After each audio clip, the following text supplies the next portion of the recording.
बिस्मिल्लाहिर्रहमानिर्रहीम। अस्सलाम वालेकुम दोस्तों हमें फेडरल पब्लिक सर्विस कमीशन की जानिब से एसएसटी का एक गुज़िश्ता पेपर जो कि 14 नवंबर 2018 को हो चुका है उसको सॉल्व करना स्टार्ट किया था।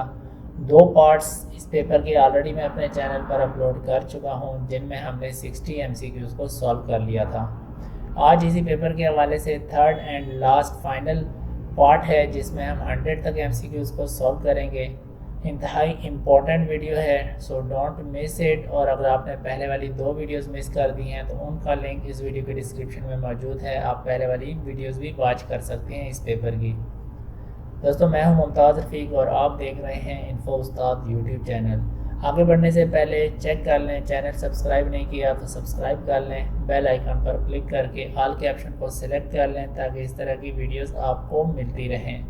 फेसबुक पे हमारा पेज भी लाइक कर सकते हैं और अगर आप चाहें कोई क्वेश्चन है तो इंस्टा पे भी मुझे फॉलो करके पूछ सकते हैं। सो बढ़ते हैं पेपर के सोल्यूशन की जानिब। क्वेश्चन नंबर 61 है, इंटरव्यूज में be conducted to dash adaptive behaviour of candidates. Interviews किस लिए कंडक्ट किए जाते हैं दोस्तों? कैंडिडेट के एडाप्टिव बिहेवियर को असेस करने के लिए। ठीक है, option is B is right. 62 की जानिब, the test develop to measure minimum basic knowledge and skills of the student is called. Student की जो बेसिक नॉलेज को मेजर किया जाता है, बेसिक उसकी स्किल को मेजर किया जाता है, तो that is diagnostic test. Option A.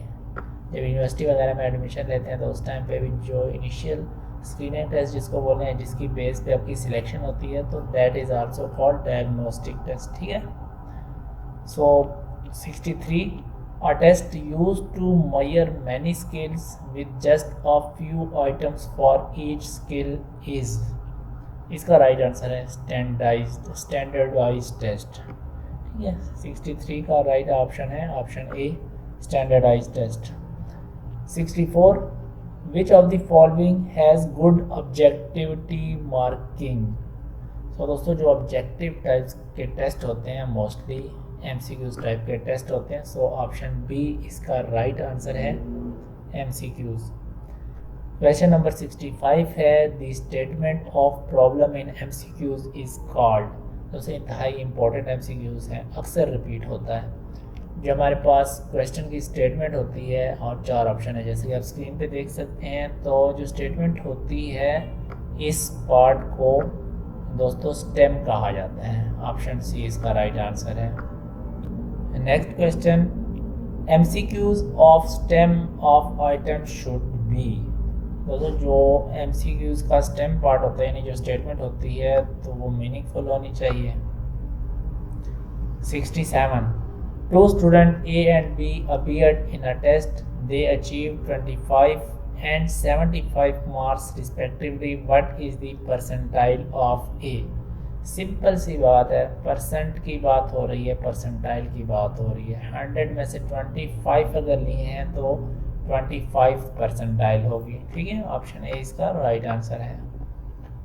Question number 68, an outline of the topics of subject to be covered in a specific time is called। दोस्तों ये कोर्स होता है। ठीक है, स्पेसिफिक टाइम में जो सब्जेक्ट का पोर्शन आप कवर करते हैं तो that is called course.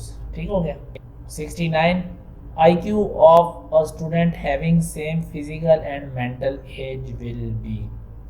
IQ की यहाँ पर मैं डेफिनेशन बता दूँ, जब इंसान बड़ा होता है तो उसकी फिज़िकल ग्रोथ तो होती ही है, साथ में उसकी मेंटल ग्रोथ भी होती है। तो जिस हिसाब से एक बच्चा बड़ा हो रहा है तो उसी हिसाब से उसकी मेंटल जो फिटनेस है, मेंटल जो शार्पनेस है, मेंटल ग्रोथ है, वो भी उसी लिहाज से बढ़ती है, यानी इक्वल बढ़ती हैं। तो वो 100 उसका जो IQ लेवल होता है। अगर मेंटल उसकी ग्रोथ ज़्यादा है, ज़्यादा शार्प है उसकी एज के कंपैरेटिवली, तो उसकी जो IQ होगी वो मोर देन 100 होगी। ठीक है, तो इसी तरह अगर कम है उसका मेंटल जो स्ट्रेंथ है उसकी, तो देन वो 100 से उसका IQ कम होगा। सो 69 का राइट आंसर है ऑप्शन ए 100। 70 की जाने बढ़ते हैं, which one is most important for change in behaviour. दोस्तों जो सबसे ज़्यादा बिहेवियर चेंज करता है किसी भी इंसान का तो वो उसका माहौल है, इन्वायरमेंट है, ठीक है। जिस माहौल में इंसान रहता है वो उस पर ज़्यादा इफ़ेक्ट डालता है उसके बिहेवियर चेंज में। 71 A sound curriculum must be based on the needs and aspiration of। दोस्तों ये है सोसाइटी, ठीक हो गया। सो ऑप्शन ए इसका राइट आंसर है। Moving to the next question 72 the effectiveness of the curriculum depends on the interest of the. तो किसकी इंटरेस्ट पे डिपेंड करती है? स्टूडेंट के इंटरेस्ट पे डिपेंड करती है, क्योंकि करिकुलम बनाया जाता है स्टूडेंट के लिए। अगर स्टूडेंट्स उसमें इंटरेस्ट लेंगे तो करिकुलम्स की इफ़ेक्टिवनेस ज़्यादा होगी, उसकी आउटपुट जो उसका रिज़ल्ट है उसके जो असरात हैं वो ज़्यादा देखने में मिलेंगे। सो ऑप्शन सी इसका राइट आंसर है। 73 curriculum can not be built without. दोस्तों करिकुलम किस सब्जेक्ट के बगैर नहीं बनाया जा सकता? तो याद रखना है दोस्तों मैथमेटिक्स, इसके बगैर कोई चारा नहीं है, कोई भी फील्ड इनकम्प्लीट है, ठीक है, जब तक उसमें मैथमेटिक्स का अमल दखल ना हो। तो mathematics is most important subject in any field, ठीक है। तो इसमें भी करिकुलम मैथमेटिक्स के बगैर नहीं बन सकता। ऑप्शन सी इसका राइट आंसर है। 74 The most important person in curriculum implementation process is। Curriculum implementation process में जो सबसे ज़्यादा किरदार होता है वो टीचर का होता है। करिकुलम बन गया, उसके बाद इम्प्लीमेंट किसने करवाना है? ज़ाहिर है उस्ताद इम्प्लीमेंट करवाएगा, टीचर। और इम्प्लीमेंटेशन होगी किस पे? स्टूडेंट पे होगी, ठीक है। तो इसमें सी आंसर है इसका राइट है, teacher. 75 Religious education is strongly advocated by। Religious education की बात हो रही है, is strongly advocated by idealist। Option B इसका राइट आंसर है। Moving to the next question, who raised the slogan "Hack to Nature"? ये slogan किसने raise किया? तो ये ऑप्शन सी नेचुरलिज्म में hack to nature slogan raise होता है। 77 Which branch of philosophy deals with knowledge and its methodology? Option C है इसका एपिस्टेमोलॉजी। ऑप्शन सी इसका राइट आंसर है। Which among the following does not fit into the scheme of educational goals of idealist? Option C इसका right answer है, care of body. तो ये शामिल नहीं है एजुकेशनल गोल्स में, किसके? आइडियलिस्ट के।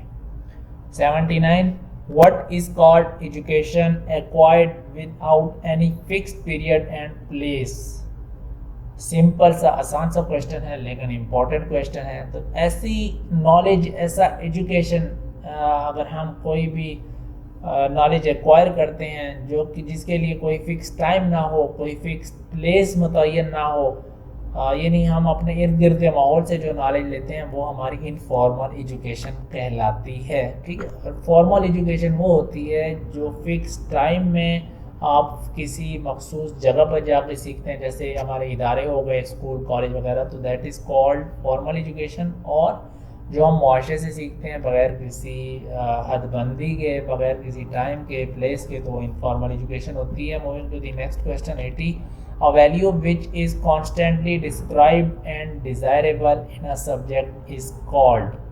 ऑप्शन सी इसका राइट आंसर है, conventional. A value which is constantly described, ठीक है, याद रखिएगा। A value which is constantly described and desirable in a subject, किसी भी सब्जेक्ट में वो वैल्यू जो कि कांस्टेंट रहती है, जिसका तज़किरा हमेशा होता है और डिज़ायरेबल होती है वो वैल्यू, तो वो किसमें? कन्वेंशनल, ठीक है, that is called conventional. Option C इसका राइट आंसर है।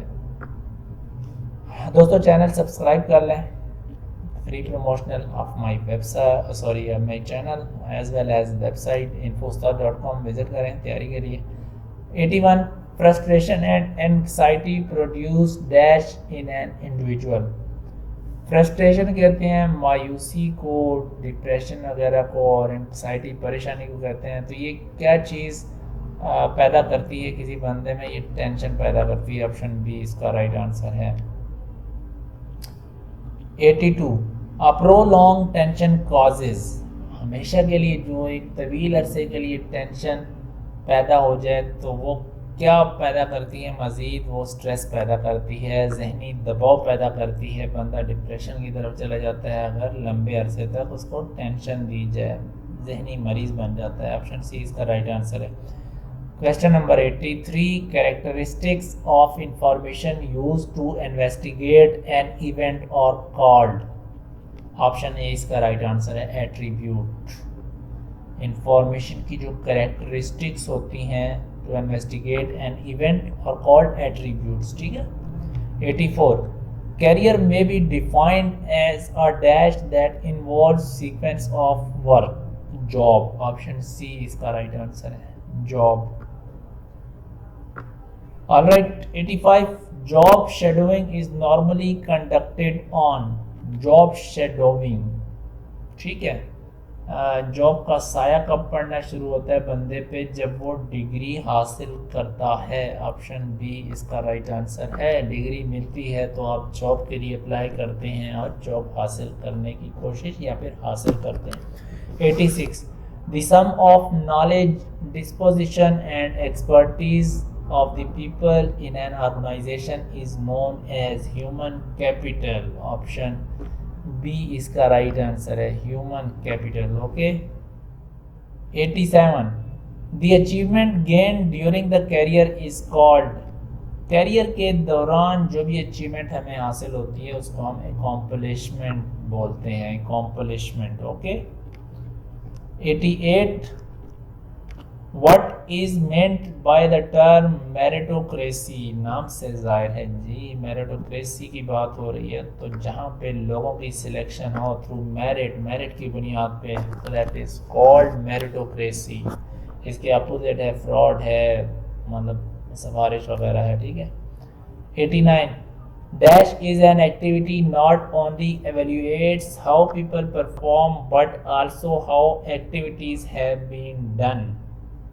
अप्रेसल। ऑप्शन सी इसका राइट आंसर है। अप्रेसल का मतलब होता है जायज़ा लेना, ठीक है। अब next question 90 a choice made between two और मोर अल्टरनेटिव इज कॉल्ड। दोस्तों अगर आपके पास एक से ज़्यादा रास्ते हैं, एक से ज़्यादा ऑप्शन हैं, तो उनमें से आप जो सिलेक्शन करते हैं तो वो आपका डिसीजन कहलाता है। ऑप्शन सी इसका राइट आंसर है। 91 Dash improves the productive contribution of people, leadership, ठीक हो गया। leadership improves the productive contribution of people।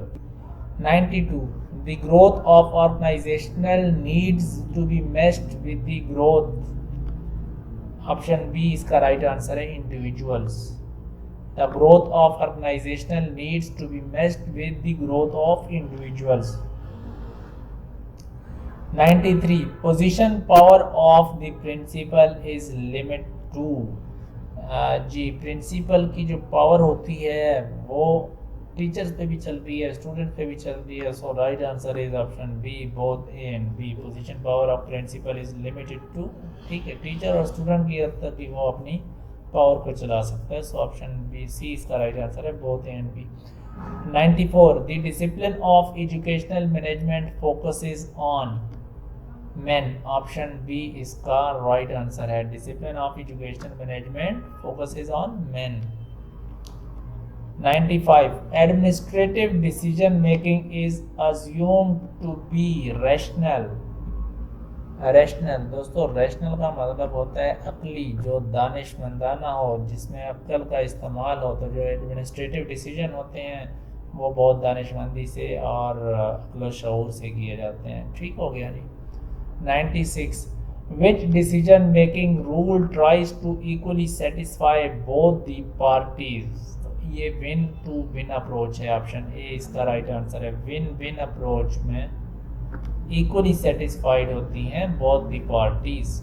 97 The dash violates the unity of command concept. That the dash violates the unity of command concept. So option C इसका right answer है। Matrix structure में violation होती है unity of command concept की। 98 The school headmaster operates the following administrative functions as except।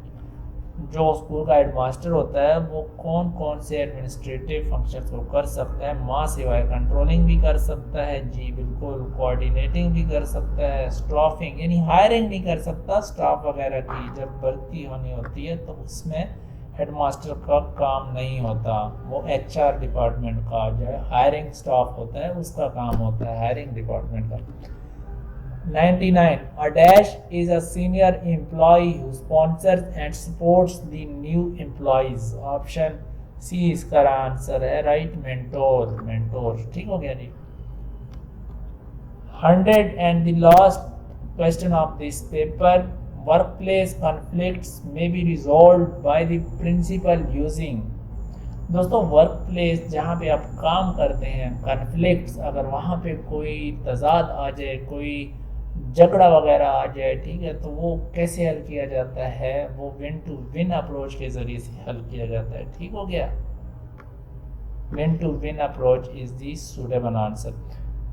सो दोस्तों उम्मीद करता हूँ कि आपको इन एमसीक्यूज़ की समझ लग गई होगी।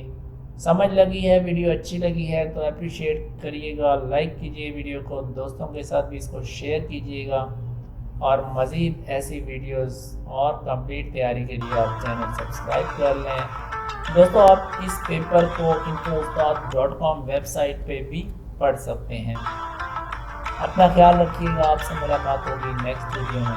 अल्लाह हाफिज़।